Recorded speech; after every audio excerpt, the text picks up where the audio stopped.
Saya berlindung pada Buddha. Saya berlindung pada Dharma. Saya berlindung pada Sangha.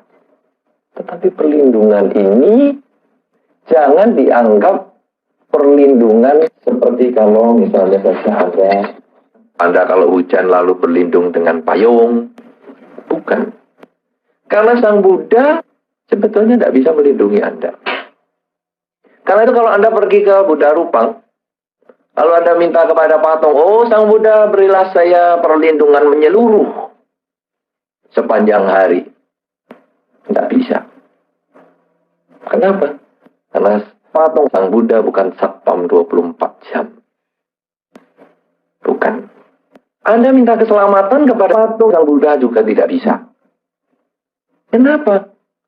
Lo patung ini didorong aja jatuh, lehernya patah, mau menyelamatkan Anda. Iya kan? Anda minta pertolongan. Oh Sang Buddha, bantulah aku dari segala kesulitan loh. Patung ini naik ke sini saja dibantu orang. Kalau tidak dibantu tidak akan naik ke sini. Jadi kita jangan minta kepada patung karena kita bukan penyembah berhala dan kita bukan pengemis intelek. Kita tidak diajar meminta. Hukumnya bukan take and give. Take and give itu berarti ambil dulu baru give. You know? Jangan ambil sesuatu. Setelah itu baru aku akan kasih. Karena itu dalam bahasa Indonesia, take and give ini jadi terima kasih. Saya terima dulu, baru kasih-kasih. Tidak terima, tidak kasih. Ini sebetulnya melanggar hukum alam. Karena hukum alam tanam dulu baru panen. Kasih dulu baru terima. Bukan terima dulu baru kasih. Ya. Jadi sebetulnya bahasa Indonesia yang paling tepat bukan terima kasih, tapi kasih terima. Oleh karena itu agama Buddha bukan meminta kepada patung. Itu seperti take and give. Oh Sang Buddha, kalau engkau memberikan aku rezeki maka aku bangunkan kau sebuah wihara. Take and give. Kalau engkau tidak memberikan rezeki, tidak mau aku bangun wihara untuk kamu. Agama Buddha adalah give and take. Jadi, kalau kita di depan Buddha Rupang, apa yang kita lakukan? Penghormatan. Kita mengulang khotbah Sang Buddha. Kemudian kita merenungkan Dharma itu. Lalu kita laksanakan di dalam kehidupan sehari-hari. Aku berlindung pada Buddha.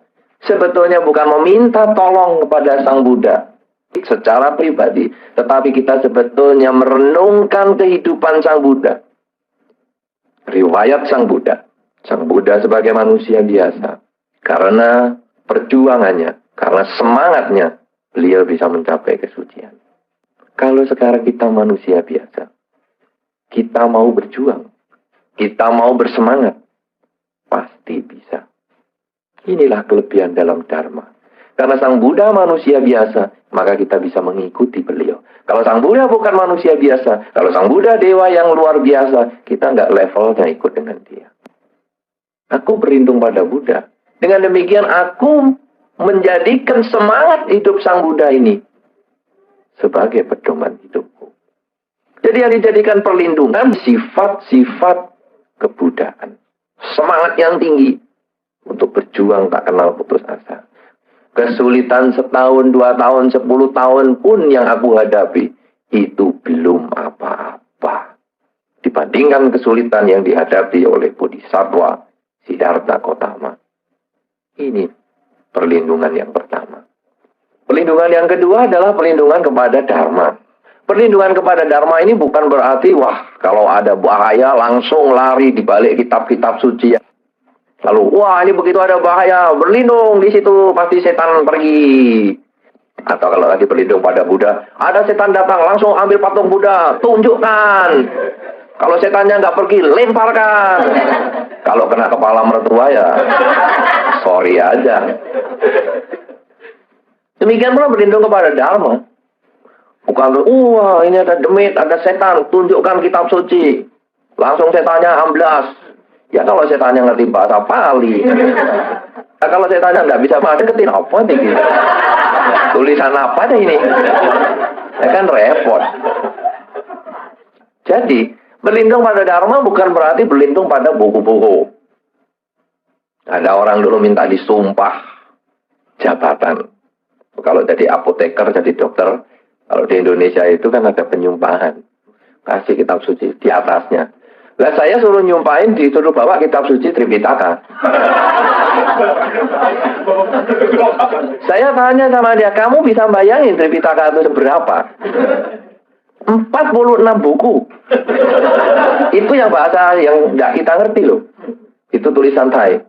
Yang hurufnya yang bahasa Inggris, yang hari ini saya punya lengkap dan itu belum selesai. 52 buku. Tebel-tebel sebantal-bantal. Saya suruh menyumpah 52 buku, saya suruh bawa.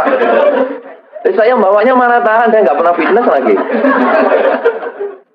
Anda nggak bayangkan bahwa Sang Buddha itu ceramah selama 45 tahun, satu hari 6 kali ceramah, sehingga menjadi 84.000 ceramah dikumpulkan. Ini 46 ya. Itu yang bahasa nggak ngerti, yang 52 ini yang bahasa Inggris yang belum selesai. Itu kalau di rak saya itu sudah 3 rak itu. Memanjang begini. Jadi itu bukan nanti kalau ada apa-apa lalu berlindung di Tripitaka. Tidak benar.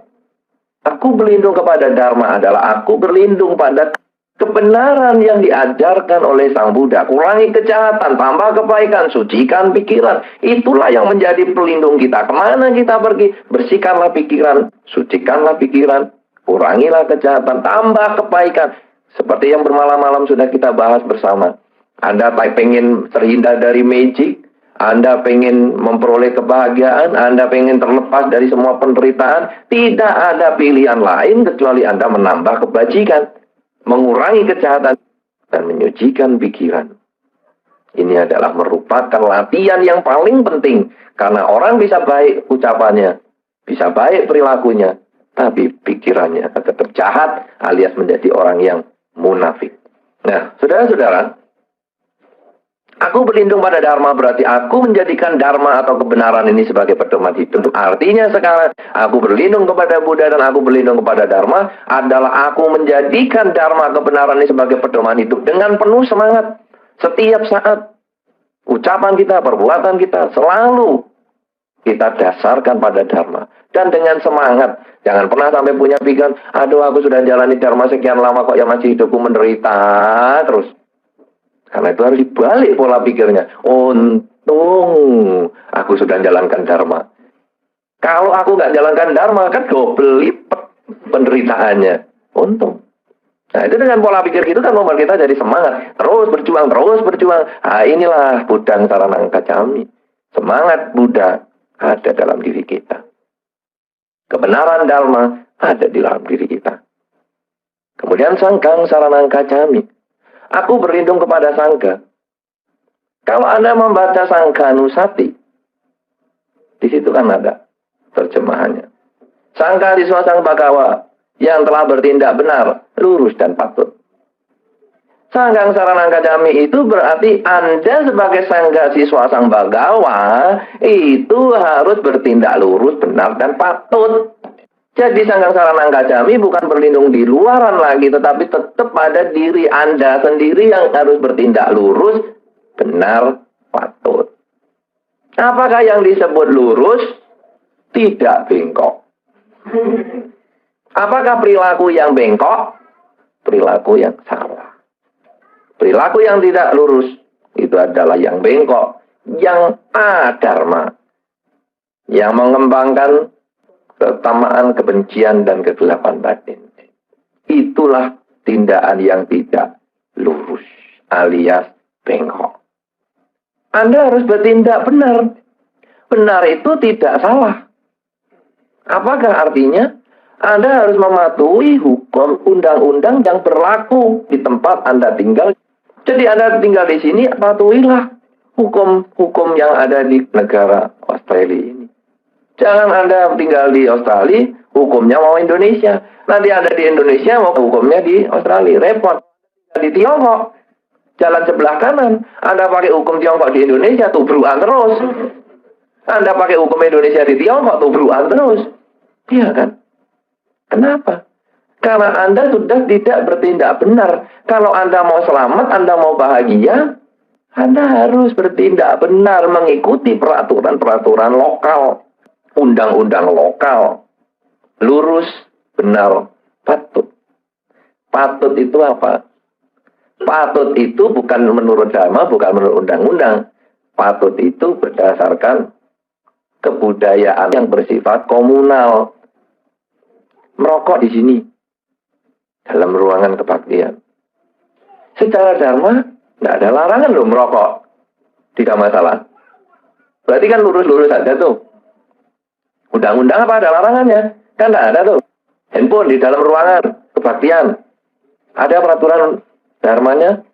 Kan nggak ada. Lurus toh. Punya handphone bunyi. Ya. Undang-undang kan juga nggak melarang toh. Handphone di dalam ruangan kebaktian. Berkering-kering boleh toh. Aktif boleh toh. Tapi kenapa kebaktian kok tidak boleh atau acara-acara formal tidak boleh? Ini kepatutan. Nah, kalau kita bisa mengerti tiga hal tadi, lurus, benar, dan patut, wah, hidup kita ini happy. Kemana kita pergi, kita bisa menyesuaikan diri. Itu sudah bagian dari perlindungan yang kita miliki. Jadi Anda bisa ngerti tuh sekarang, udah Karanangka Jami, aku berlindung pada semangat untuk melaksanakan terus apa yang mau kita jadikan ideologi kita. Lah semangatnya apa? Semangat dalam Damang Saranangka Jami, yaitu semangat berisi kebenaran. Kebenaran apa yang harus kita kerjakan? Sanggang Saranangka Jami, yaitu adalah lurus, benar, dan patut. Jalani sesuai dengan dharma, kemudian berdasarkan undang-undang setempat, dan berdasarkan kesepakatan bersama, adat dan tradisi bersama. Ini kan sudah mulai makin spesifik, makin menyempit, makin terapan, makin bisa dikerjakan. Apalagi setelah Anda membaca Wadana dan Tisarana, Anda membaca Pancasila. Itu jauh-jauh lebih spesifik lagi, karena Pancasila berbicara tentang jangan melakukan. Karena ini yang akan membuat selamat diri Anda. Jangan melakukan pembunuhan, jangan melakukan pencurian, jangan melakukan pelanggaran kesusilaan, jangan melakukan kebohongan, jangan mabuk-mabukan. 5 hal ini. Ini jelas terapan. Kita masih melaksanakan itu. Umat atau umum, normal-normal, pasti melaksanakan ini.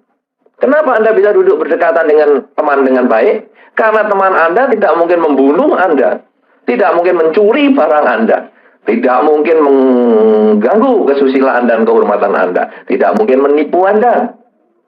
Dan kalau orang mabuk masuk ke tempat ini, kita bubar. Iya kan? Berarti dengan demikian normal-normal di dalam kehidupan sehari-hari. Kalau Anda ingin berkumpul, bermasyarakat dengan baik, Anda mesti melaksanakan 5 kemoralan ini. Tidak mungkin tidak. Jadi kalau ada orang mengatakan, ada 2 bantai Pancasila Budi ini, saya bolong sana, bolong sini. Itu sebetulnya karena tidak ada kemauan untuk melakukan itu. Karena ini sudah terbukti kok. Gampang. Jadi saudara-saudara, Pancasila Buddhis ini adalah unsur yang paling terapan. Di dalam Dharma pernah disampaikan bahwa orang yang melaksanakan Pancasila Buddhis sampai 100% dalam segala segi kehidupannya dengan penuh semangat seumur hidup, orang itu mencapai kesucian. Jangan menganggap enteng Pancasila Buddhis. Sekali orang itu melaksanakan dengan sungguh-sungguh Pancasila Buddhis, orang itu mencapai kesucian.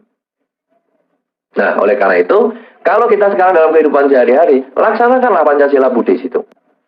Kenapa? Dengan begitu, Anda dengan bersemangat melaksanakan Pancasila Buddhis, Anda sebetulnya menaiki tahap yang kedua, yaitu berlindung kepada Buddha, Dhamma, dan Sangha. Yang artinya perlindungan sebetulnya pada diri sendiri. Perlindungan pada Buddha, Dhamma, dan Sangha sebetulnya perlindungan pada semangat. Jadi karena semangat Sang Buddha ini untuk selalu ada sebagai gerakan motor untuk kehidupan Anda sehari-hari, semangat untuk mengembangkan kebenaran dengan melaksanakan perbuatan yang lurus, benar, dan patut, dikembangkan lagi di dalam pelaksanaan 5 sila. Kalau Anda melaksanakan ini semua, maka sebenarnya kebahagiaan di dunia akan Anda dapatkan. Kebahagiaan setelah mati, terlahir di salah satu dari 26 surga, akan Anda miliki.